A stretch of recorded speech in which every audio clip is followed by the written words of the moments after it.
Hey everybody, welcome back to Trading Brains. I'm your host, Evan, here with my co-host Angelo.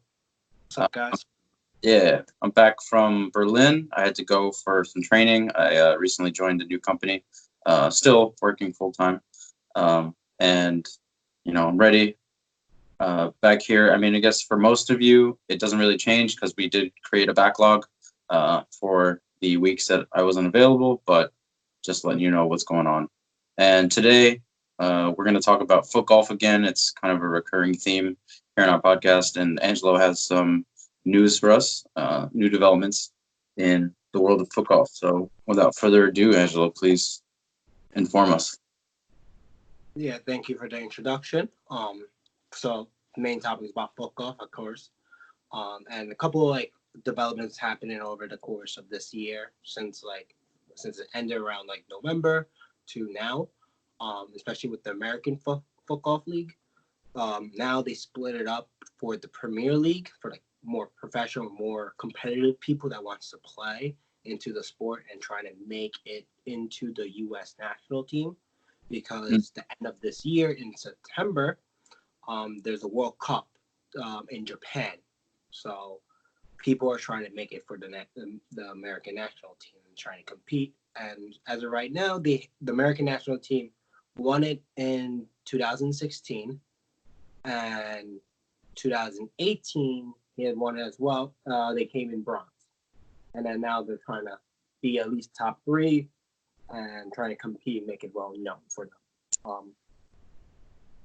So right now, what's really key that they're trying to do right now, besides having the Premier League, they're also trying to build the sport as a whole in the country, and they created the U.S. Foot Golf Tour, which is for amateurs.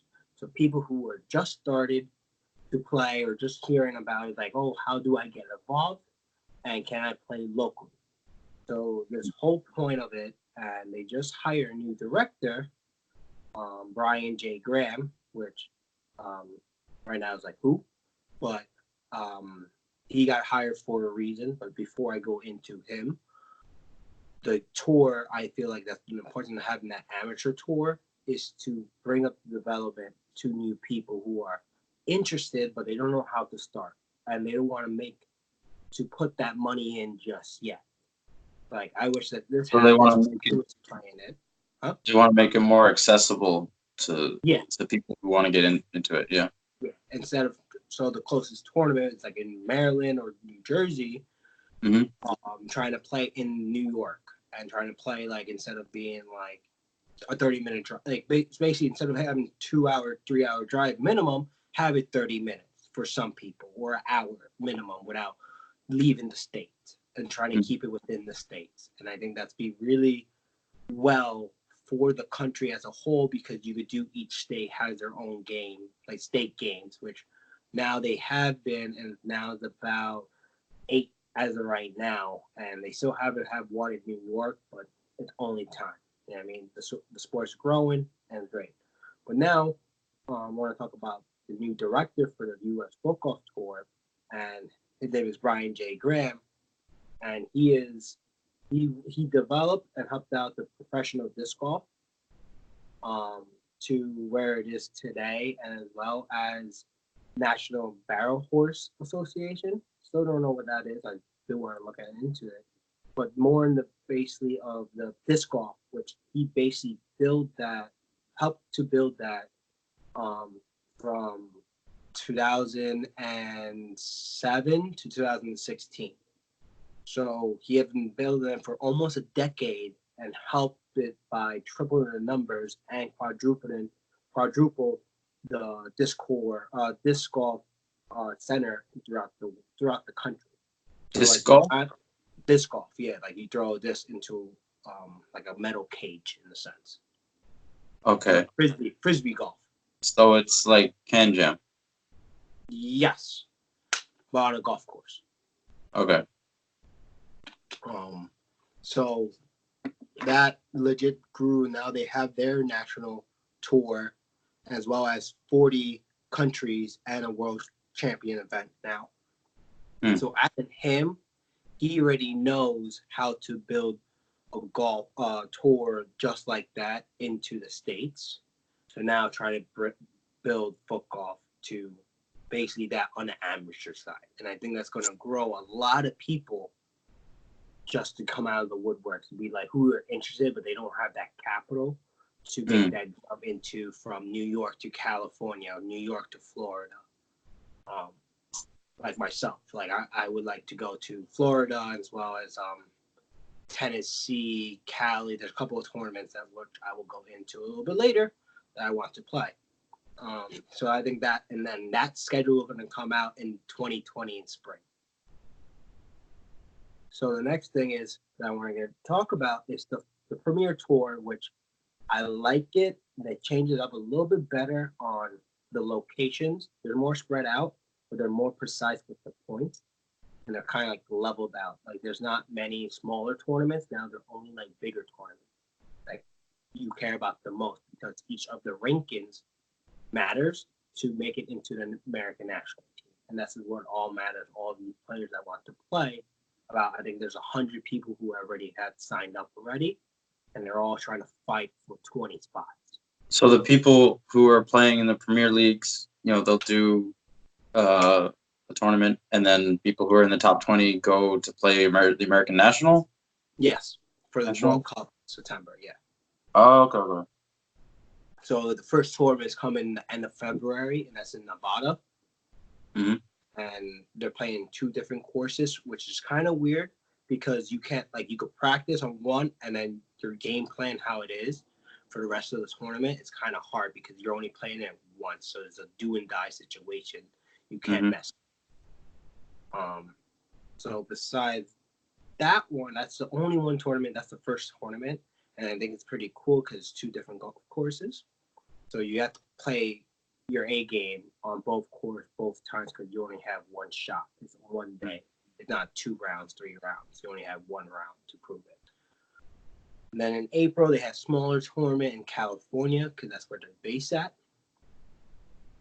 May, it's the U.S. Open, which I participated last year, and I'm going to participate. I'm setting up date. I'm putting requests to play in this tournament this year as well, and that's in Florida, and Panama City Beach in Florida, and that has direct spots. So top 4 Americans can be qualified for the American national team. Oh, sweet. Yeah, it's top 4 men's, 1 senior, and 1 woman to qualify for the American national team. And that's a big tournament, which I do enjoy because you play people around the world. And it's also a part of another tour that they have called the Region 1. And the Region 1 is USA, Mexico, like Central America, North America. So USA, Canada, and Mexico, and all the Central Americans. That's also okay. So South America is different. Yes, I would talk about more in the region that tour, the World Tour, but yeah, South America is in Region 2. Okay. So in June they have another small tournament in Michigan, which that has been more for a push there in Michigan. There's a professional club out there that they're making a name for themselves, and they're doing well because they have a weekend tournament consists of 250 points in total, and those all point systems to calculate for your rankings in the American national team and for the rankings of the U.S. July, California, which is the home base, and they're trying different parts of California. They're trying to see where it could be popular because there's more southern teams than the north teams. So they're trying to stretch it out to see how well it can do in certain locations. That makes sense because last time we talked about Footgolf, or the time before that, you mentioned that unless the weather's good, it's really hard to have teams and get people to play because you're standing around a lot, in the cold winter. So obviously, by necessity or by nature, there's going to be more teams in the southern area than in the northern parts. Yeah. And like right now, like in the East Coast, like in New York, is about 50 if it's nice, and that's hard to play and train. but like I started my training last week, so Mm.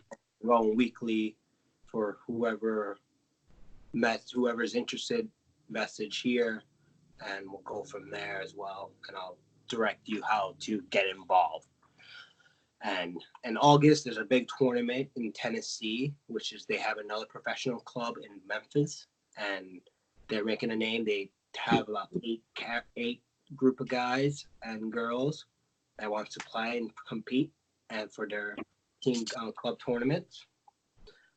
September they have Texas. That's a big stage. They're trying to hit it, and they have one. There's a couple of good players that's out there that I know really well in a new club called Republic FC. And then the other next big tournament that I'm going to participate because there's a couple of things on why it's really big. One is the U.S. National Championship, so the individual tournament. The clubs, so all the Premier Tour clubs, the first division clubs, which they have 9 teams, and they're going to compete, and the Jensen Cup. So the Jensen Cup is the Americans against the UK, and they always do this friendly tournament every year, at least once or twice. So this year it's only going to be once, and it's going to be in November, and that's after the tournament, after the World Cup tournament, and that's in September. So why the Premier League is so important? Because people want to get into the American national team, right? So everyone's like, okay, how do I get on it? So on the site, if you go on footgolf.us/team, it will show you on the American national team and how to make it. So out of the spots that they have available, they have 7 men's, 3 seniors, and 2 females already have been qualified from the last year rankings. So now, after that, that already has been locked. So there's people who are from last year already locked in their position. Now we're fighting for the tour that you can earn direct spots is 2 from the Damata Tour for men's and 1 senior, 4 men's, 1 senior, and 1 woman for the U.S. Open. So right there for the, let me just say the guys, 7, 9, 13, right there, spots already taken. What does yes? Sorry, what does senior mean in this case? Senior is, I think if my correction is 55 and above age. Okay, all right. And you go into that division, and women's is any age that you want to play, any age. Okay. So that after that, it's the top men. So after that's the 16 guys that have been ranked, that have been placed. They take 1 spot, 1 guy that still hasn't been qualified yet in the rankings of 2020 on the day of August 15th. So whatever you are ranked on August 15th, they'll take the highest guy that hasn't qualified yet.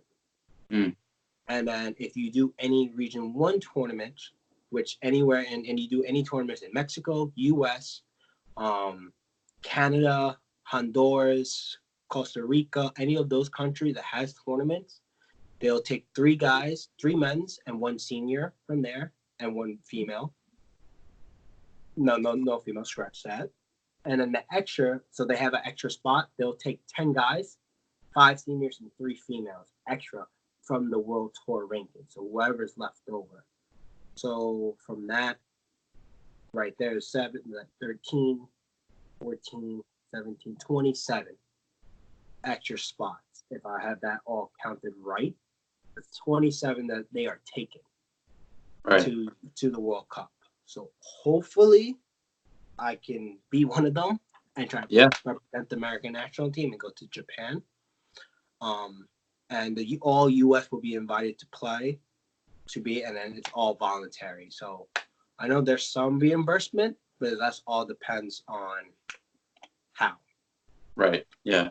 Well, hey man, you know I'm rooting for you, and I hope you get it so that way you can come visit me. And then maybe if we have time, we could do a podcast live and in person here in Japan. That would be really cool. That'd be awesome, actually. But I want to talk about the Region 1, and it's pretty cool because the American team and the Mexican team always do the Battle of the Borders. Last year they did one. They did it twice. One in Cancun, one in California. Now they consist of about 25 tournaments that's throughout, and they could be subject to more. And some of them are like the U.S. that I said before, and they added a bunch in Mexico, like Cancun and other regions, which I don't want to butcher. Well, Puerto Beretta, which I'll probably, and then Mazatlan. And there's one hopefully in Toronto or Niagara Falls as well. They have one in Canada, and they have a Honduras Open. And they're trying to build other countries that have a good course and trying to build it. For the cities, you could probably just say them like, you know, in your Italian accent. It would probably be great. Monterrey, Honduras, Cuernavaca, yeah, Manzanillo, and Chapala. So, all right. Those are the cities that they want to do it in, and that's the region one. And so the world tour, which a lot of there's a couple of people who still travel around the world, is pretty cool. And the region one is so competitive because you have the U.S. and the Mexican that are so competitive between another that always have rivalries in soccer and all the sports. And football being one of them, having a good fierce rivalry is always fun. So now it's pretty cool because in the world they have 4 regions, and they're still trying to grow their sport because Middle East doesn't have it, and Africa, the whole continent, only 2 countries has it, and I think that's Morocco because they did one World Cup in Morocco, and I think another country, but I think it's just Morocco, and they're trying to build more in Africa, but it's hard because it's just such a new sport. They don't have golf courses, so this kind of that's true. From the ground up. Yeah, if you don't have the courses, there's no way to play. You said there's 4 regions, right? So one of them would be North America, North America and Central America is region 1. Region 2 is South America. Okay. Region 3 is Europe. Mm-hmm. Then region 4 is Asia and Oceanic. Okay. So region 4 does expand so wide, but it's more of the islands. They have a lot. But so each tournament they like to spread it out that each country has certain kind of tournaments. Mm-hmm. So they have 6 50-pointers, 6 100 points. So these points represent how many points you could take for your country and as well as the world tour. And they'll intermingle. As well as the 250 country, 250 points. And then there's 500. So each tournament is allowed to have a certain amount of 500 tournaments. So region 1, you're allowed to have 3 500s. Region 2 is 2 500s. Region 3, which is in Europe, 8. 8 because a lot of the powerhouse are in there. And region 4, they have 3. And after that, they have the majors. So the majors are 1,000 points. That's the main thing. And every region have 1. Besides region 3, they have 2. And I think there's 1 in Holland and there's 1 in England. And those are the majors, I think. It could be France, but I know it's they both change. So those rankings. So if people like me, I do a couple of tournaments. If I could try to do 1 in Mexico, or in Cancun, that'd be fantastic. And I really will boost my ratings up because I did 1 outside the States. But do outside the state, it's the money issue. And so if you play outside the States, is that more for exposure or your ranking actually? It's more commitment that I am willing to put that the U.S. national team can see that. Mm. And that's not trying to put it in any wrong way. It's just they want people who are committed. If you are committed, they'll invest with you, and it'll help you to grow as well. So it's all intermingled with all these others, and that's why I like the sport is only growing because it's so new. Since the World Tour, it has been here for almost a decade and more, I think. And it's like, so people are all talking about, or what's this, and people are like, now it's not like what's this anymore. It's already out there now. Now people need to actually do some research. And I said, oh, Footgolf, what is that? Okay, done. Right. It's like I've heard of the sport, just don't know exactly how the rules work and like who's playing where and and it's so new that like people only have been playing, like myself, for 2-3 years, and then there's people who are playing like 10 years, and they are there for a reason. Like right. Ben Clark, he's the UK best player in UK, and he won majors all around the world. He won the world tour last year, and he's going to defend that title as well. And he's in the UK, so like the Jensen Cup, when they're going to have that's going to be a fun tournament, because you're versing top tier people, and against the UK is against the top tier in America, and there's always a good fight, because it had ever since those who have been battling it out, it's always had been a close game.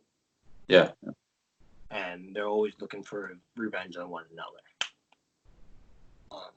And then like the two clubs that I have that I'm with, that I'm trying to grow in the East Coast, Long Island Footgolf, which is on the island, we play weekly, and also Skyline, that's mostly for New York, New Jersey area, as well as Northeast, like trying to get Boston included, and trying to like intermingle the whole East Coast as one.